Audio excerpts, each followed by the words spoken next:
He moonwalked his way into history, but Michael Jackson's financial moves were not nearly as smooth.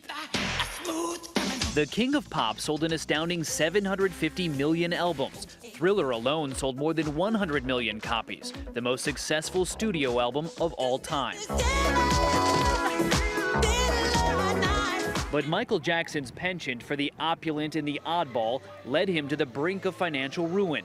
He also had to fund a team of lawyers to fend off continual lawsuits. By the time of his 2005 molestation trial, court records showed Jackson was $300 million in debt and spending $30 million more per year than he was taking in. He lost all interest in how much money was being made, how much money he had, and how much money was being lost along the way.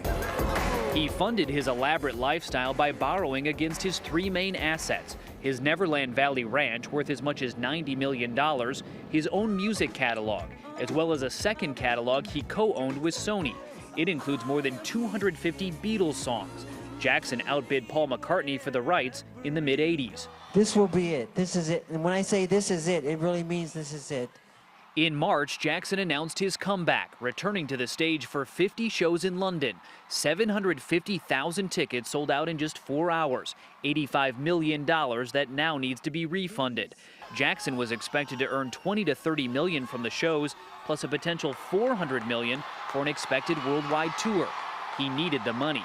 Neverland and many of his possessions were almost sold at auction, and the house paramedic showed up at yesterday was one Jackson was renting for a reported $100,000 per month.